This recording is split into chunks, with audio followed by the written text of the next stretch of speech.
qualified ka kaagad sa Panginoon. Okay, pagkagaling na. Amen. So, praise the Lord. Magandang hapon po, no? Alam mo ninyo yung ating sister na yun ay tungkol sa gawain natin na pambata.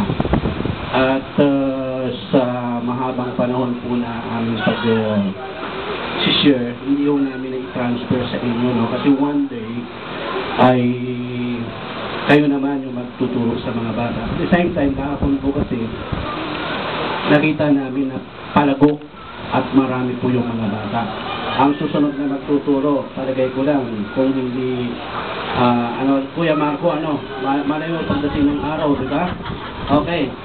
So, mayroon ho kaming ilang props, no? Actually, pinakikita ko na po sa inyo, pero kasi effective po siya sa mga bata. Yung iba ho kasi hindi pa ninyo nakikita, pero ano ho ba yung props? Mayroon ho kasi yung sa pag-share po ng salita ng Diyos, naroon yung presence of the picture.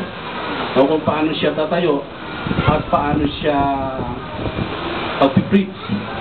At mayroon naman ho yung tinatawag natin na passion of the picture. Kung paano hong kaya ka nag-preach dahil po napakalaki ng pagmamalasakit natin doon sa mga, hindi lamang po sa mga kabataan, kundi sa lahat ng tao. At kasama po doon yung tinatawag po natin props of the preacher. No? Kaya nga may pinakita ko sa inyo noon na hindi ko pa sinasabi kung paano, pero effective po siya sa mga bata. Halimbawa, ang tanong ko po, ang Diyos po ba ay makapangyarihan? Sabihin ko po sa mga bata na Amen, diba? Sabi ng mga bata, paano mo papatunayan na ang Diyos ay makapangyarihan? Diba? So, mayroon na akong props na ipinakikita na, paano yon? Pero sa totoo lang, walang magic. Ewan ko kung mayroon mo yung tinatawag na black magic, mayroon mo kasi sa Biblia. Pero yung magic ko talaga dito, wala. No? Yung inaakala nating may magic, wala talagang magic. Kundi, parang lang yan eh. Parang tatawag ka doon sa kabilang kanto na bakit niya narinig. Kasi mayroon kang cellphone na ginagamit. Ang magic ho na sinasabi nila ay gadget lamang ang ginagamit. No? Gadget lamang ho ang ginagamit para ho, akala naman nila ay magic nga. Pero ulitin mo po, wala hong magic. Tulad halimbawa sa mga bata ay sinasabi ko, ang Diyos po ba ay makapangyarihan? Diba? Sige nga, kunyari kayo mga bata. Ang Diyos po ba ay makapangyarihan? Parang hindi kayo convinced eh.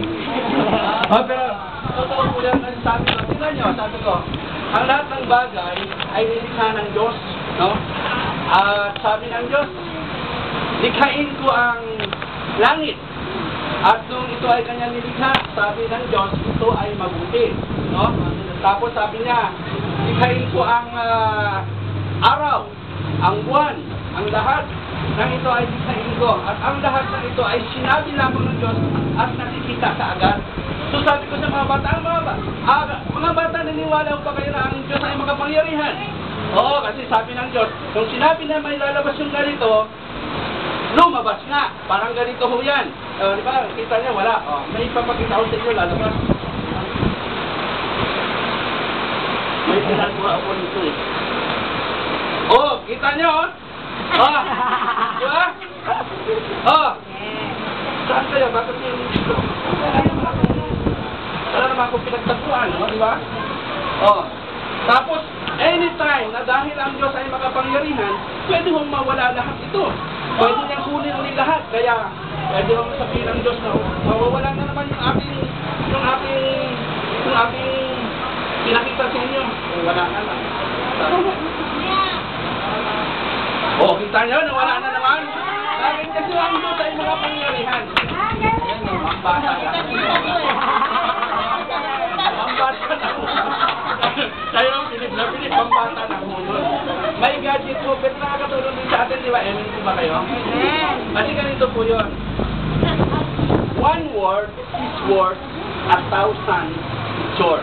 So, hindi ko na ang dami mong sasabihin. Pero pag may isang picture na ipapakita, lahat mong sasabihin mo, naroon na sa picture. Amen po ba?